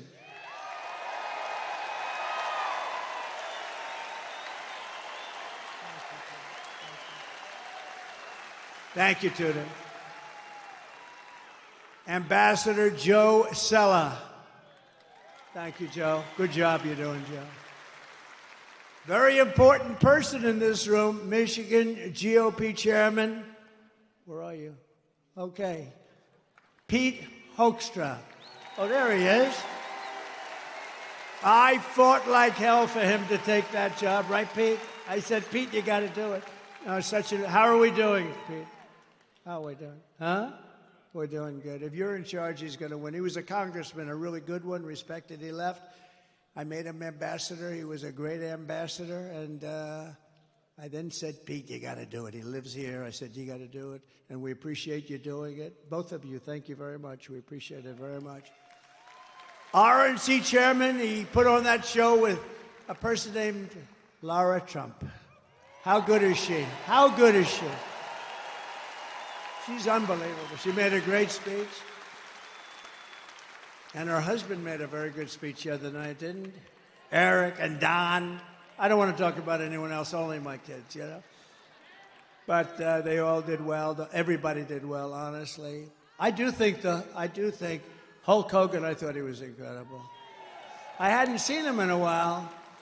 And I'll tell you what, I'm not going to mess with him, right? We're not going to mess with the Hulkster. But he was fantastic the other night. All of them, every single one. My granddaughter did very well. Look at, she's scarred. What about, who said that? Who said my granddaughter? Wow. Kai. Kai is great. Great golfer. She's a great golfer. But we have another man who's very important, and the RNC chairman, Michael Whatley, who's been incredible, wherever Michael is. Mike, thank you, Mike. Great job. I said, Michael, you have one job. We got so many votes, we don't know what to do with them. You got to guard the vote. When those votes get put in, they can't be missing. They can't throw them out. They can't stuff ballot boxes. They can't cheat. Make sure. And, you know, he headed up North Carolina. And on that night, a while ago, that certain election night, that miserable where we thought it was won at 10 o'clock in the evening, and then all of a sudden, additional votes have been reported in various places. We don't have to get into it. North Carolina held totally steady. He had 603 lawyers working. Other people didn't have lawyers working. And bad things happened, but this guy held, and I said, that's the guy I want to run the party. And Michael, I know you're doing a great job, and you're going to do something very special. We don't need votes. We need to guard the vote. You ever hear the expression, too big to rig? The more we get in there, the harder it is for them. My daughter and her husband, Tiffany and Michael, where are you? Tiffany and Michael, you're around here someplace. Two great people. Fairly recently, thank you, Tiff. Great people. And Michael's father's here tonight, highly respected guy, great businessman, and a highly respected guy. From the moment we take back the White House from crooked Joe Biden and Kamala, I call her Laughing Kamala.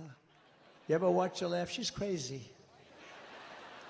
You know, you can tell a lot by a laugh. No, she's crazy. She's nuts. She's not as crazy as Nancy Pelosi. Crazy Nancy.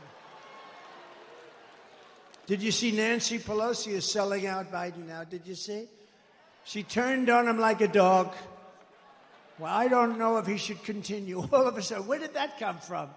She was 100%. All of a sudden, she's not sure. Not sure means he's gone.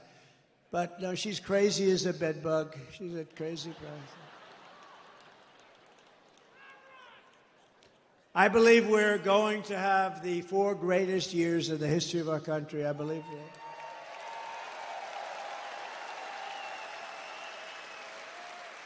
And I believe that Michigan is going to have the greatest of all of any of the states because I'm going to bring back your auto industry. I'm not going to take this. You know, in Mexico, they're building among the largest plants for auto manufacturing anywhere in the world. In Mexico, near the border, they think that they're going to make cars and sell them into the United States and lose all our jobs. It's not happening. And you know who owns those plants? China! China owns them. And we're not letting it happen. We'll put 200% tariffs on, 400, I don't care what would. Whoever is building your plants, we're not allowing any of those cars to come into the United States, okay? We're telling that to Mexico right now. You want to build those plants? A friend of mine who builds plants, that's all he can do. He's a great guy, but his strength is plants. If you say walk across the street, he's not that good at it. But to build a plant, he has no problem. He builds great auto plants. So I said, I'd like to see one. Take me. He goes, well, we'll have to go to Mexico. I said, what about the United States? No, not so much. He goes, there are actually some of the biggest in the world being built right now in Mexico. I said, this happened over the last couple of years with this stupid president that we have. Stupid. He's a stupid person. And I can say it because, once he weaponized justice, I would never talk about a president like that. Once he weaponized justice against me, I said, oh, wow, that's really incredible. That's never been done before. I can do it. And I'm knocking him out. But sometimes you have crooked judges. We have some real crooked judges, too. That's the only way. The only way I can lose is crooked judges. But we'll get it overturned, anything that happens. But once he weaponized, I wouldn't talk that way. In fact, before this happened, before he did this, I treated him not nicely, but I treated him with far more respect than I do right now. It's one of those things. But we can't let these companies come in and steal our wealth, steal our jobs, destroy our companies, and end up building it 10 miles across the border and think we're going to allow them to get away with it. We're not. They have to build it over here, and they have to use our people. And it's going to happen.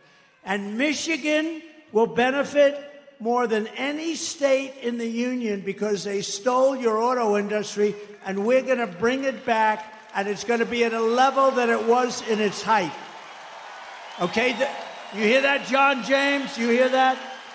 We're going to put John James in charge.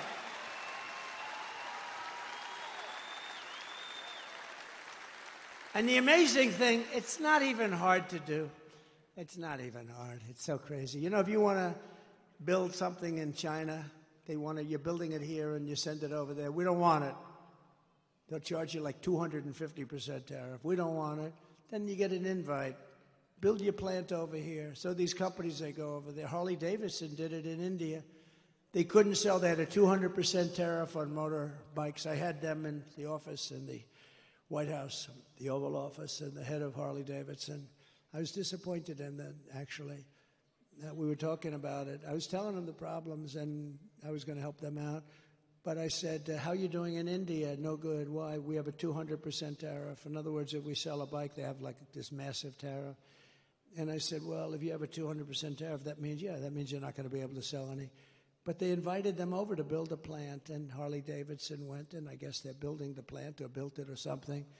But that's what they do. I don't blame India. I blame us for allowing it to happen. It's not going to happen anymore. I had it stopped, and then we had the COVID fight. We had to fight COVID. We did a great job. We never got the credit. We got credit for military. We got credit for everything. I defeated ISIS. We did unbelievable things. Unbelievable. We got the biggest tax cut in history, the biggest regulation cuts in history. When I go to the companies, the big companies, highly sophisticated, I said, so I got you the biggest tax cuts in history, and that was good for jobs. And I got you the biggest regulation cuts in history, and that was good for jobs. If you could only have one, would you take the regulation cuts or the tax cuts? Every single person, and I must have asked the question 200 times over the years, said the regulation cuts were more important than the tax cuts. Can you believe it? You wouldn't think that. But we got you the biggest regulation cuts in history. Before I even arrive at the Oval Office, shortly after we win the presidency, we win. We're going to all win it together. I will have the horrible war between Russia and Ukraine settled. And I will be the only one that can make this statement. I will prevent World War III from happening. You're very close to World War III.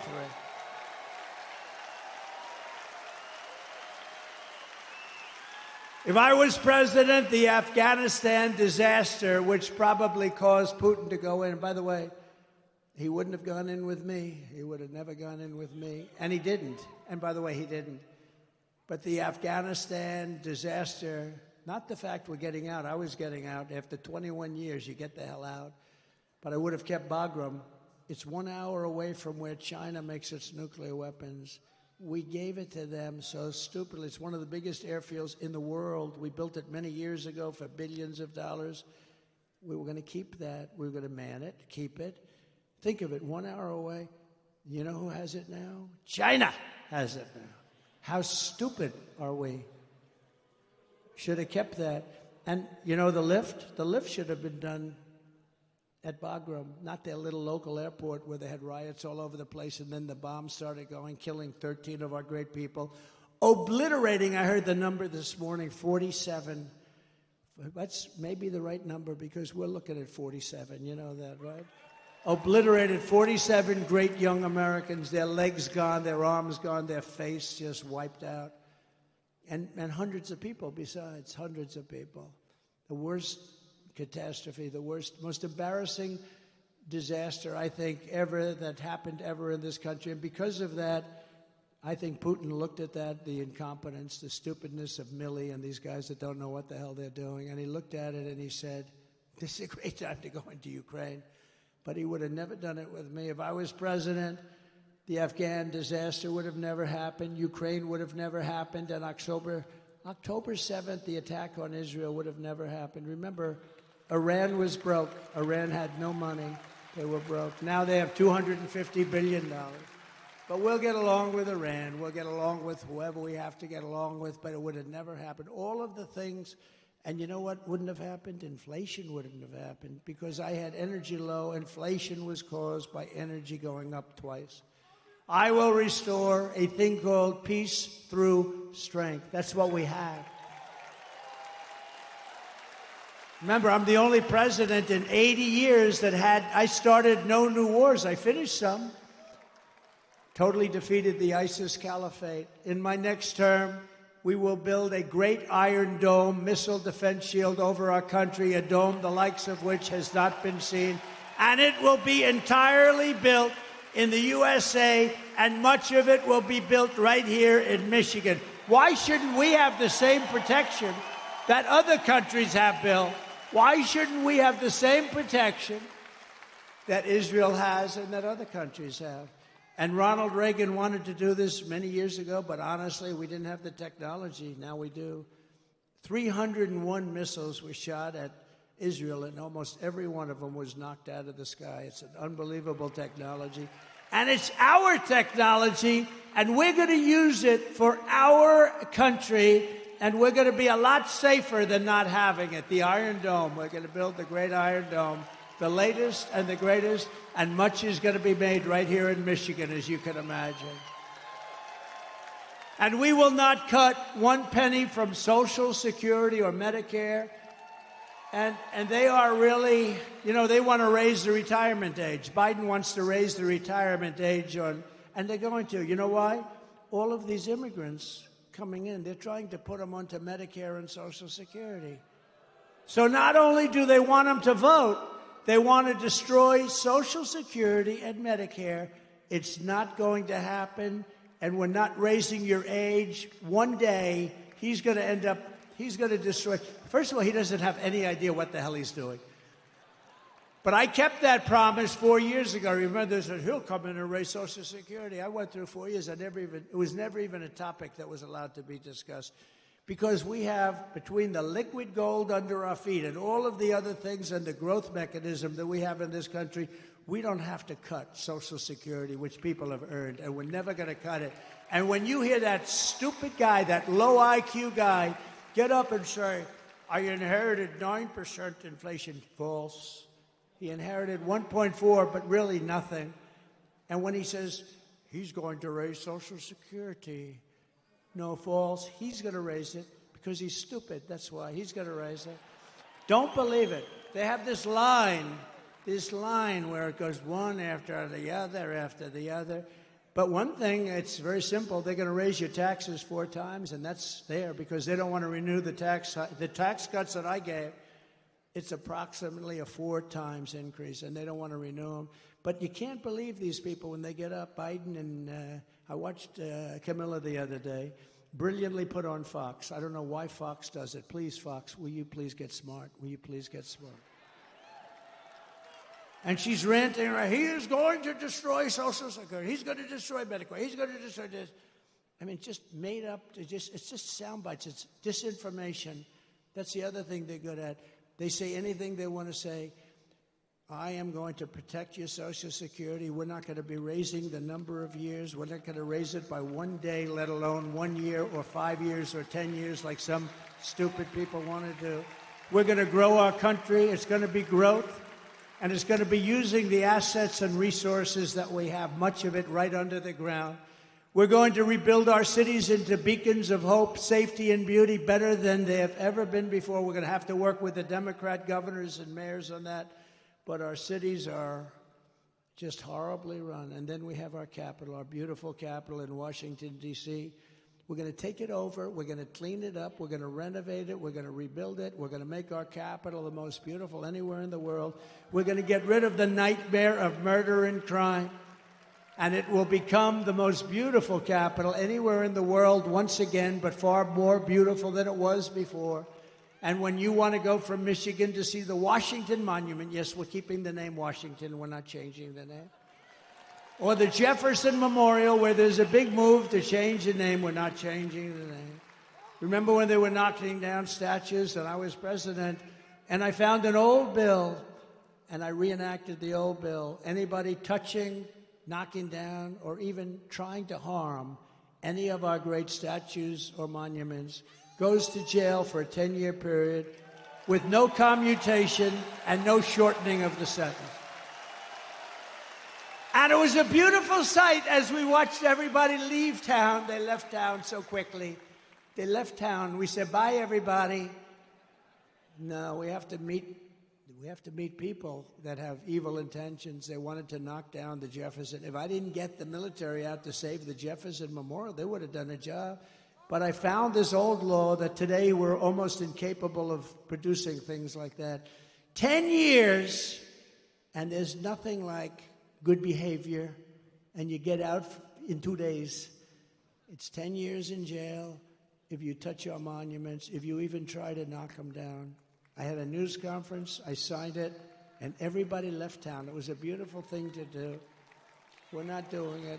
We won't be changing the name of Jefferson, Washington, Lincoln, like they did our forts. I get out of office, they did our forts, right?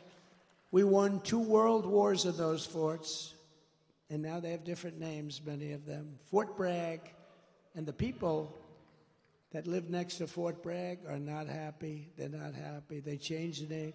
We won 2 world wars out of Fort Bragg, and then they decide to change the name because they think it's politically correct. On day 1, I will sign a new executive order to cut federal funding for any school pushing critical race theory, transgender insanity, and any other inappropriate racial, sexual, or political content onto the shoulders of our children. And I will not give 1 penny to any school that has a vaccine mandate or a mask mandate.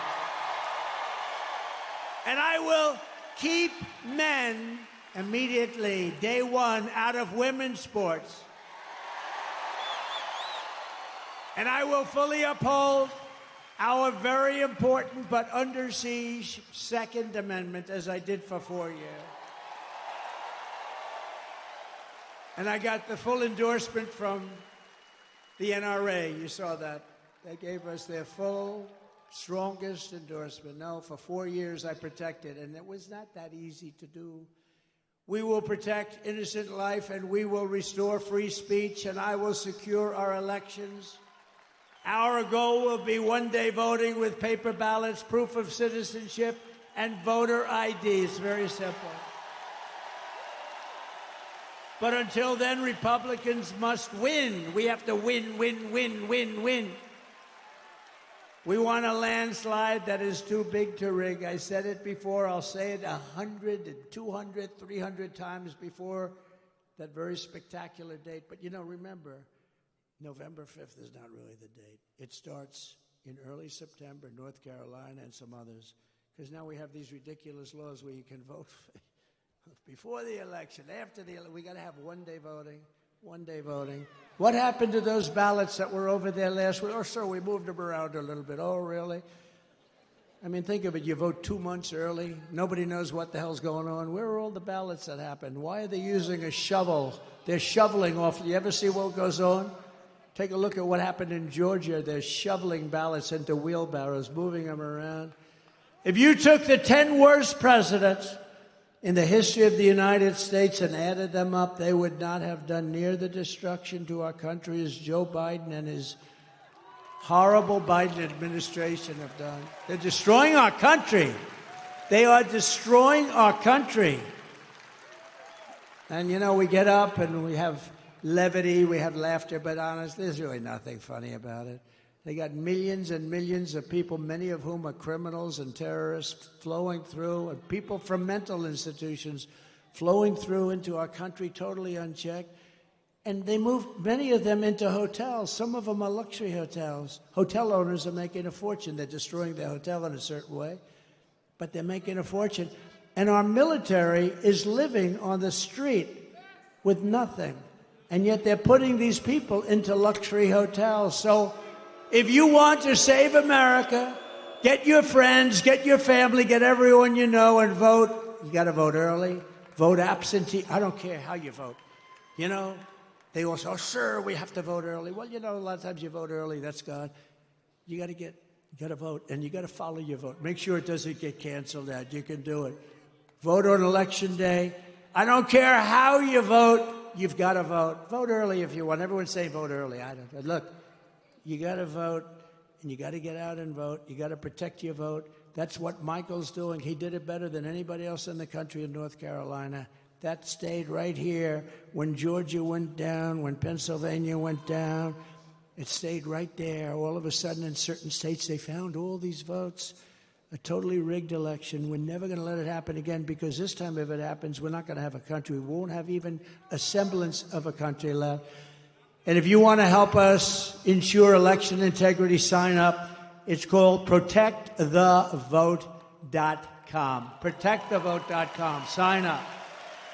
And that's on election integrity. You got to watch and watch very carefully. So in conclusion, from Marquette to Midland, from Lansing to Flint, and from Detroit to right here in Grand Rapids. We've had great victories in Grand Rapids. Remember when we won the state of Michigan? Now, we did much better the second time, but I won't mention that. But remember, and I was at Grand Rapids, and we came in, and we had a crowd like nobody ever saw late in the evening. Remember that? You were there? And we had a crowd like nobody's ever seen before. I said, why would we lose Michigan? And we ended up winning Michigan. I was right. Actually, Bill Clinton told Hillary that he was in Michigan. You're going to lose. You know, he's a good politician. He had a natural instinct. He said, you're going to lose Michigan. You're going to lose Wisconsin. They said, oh, why are we listening to this man tell us this? And he was right. Wisconsin and Michigan. I said, why are we going to lose? We had 49,000 people show up. She had like 300 people show up. I said, why are we going to lose?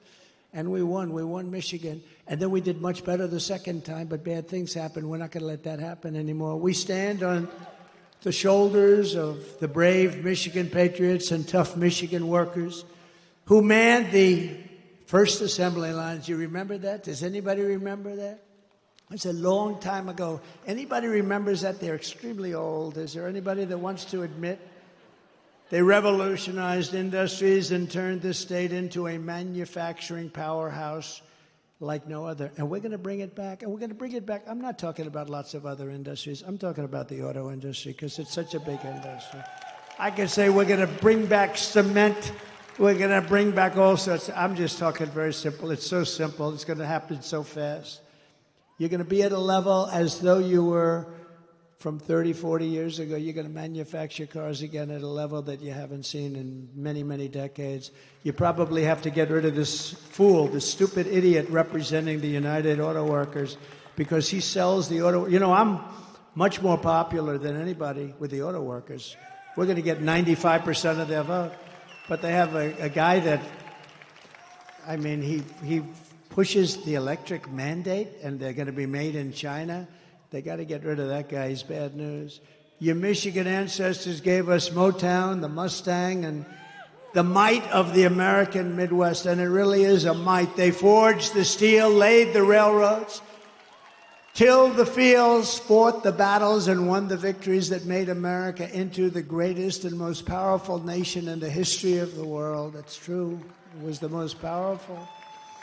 But now we are a nation in decline, and it's a very serious decline. We are a failing nation. We are a nation run by fools and stupid people. We're a nation that has lost its confidence, its willpower, and its strength. We're a nation that has lost its way, but we are not going to allow this horror to continue. We're not going to let it happen. Less than 4 years ago, we were a great nation, and we will soon be a great nation again.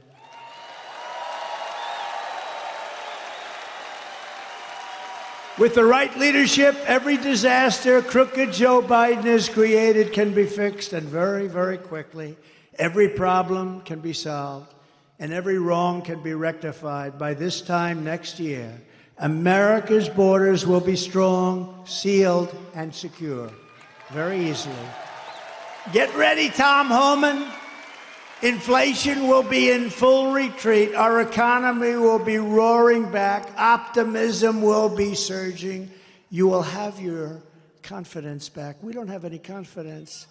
That's like an athlete that can't sink the shot, can't hit the ball, lost his calm.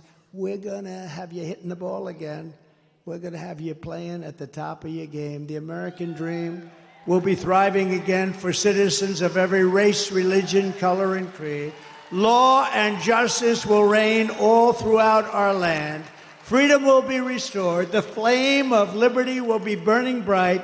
Crooked Joe Biden, the worst president in the history of our country, will be a fading memory of the past, and our great silent majority, including the once forgotten men and women of our country, will be the one shaping America's magnificent future when I am the 47th president of the United States of America. Thank you.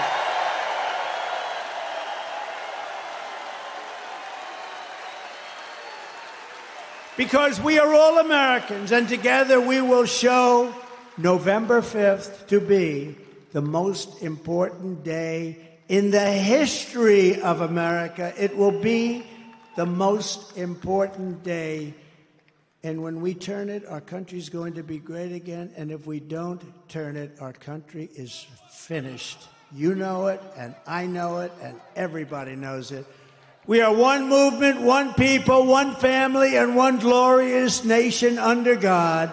And together we will make America powerful again.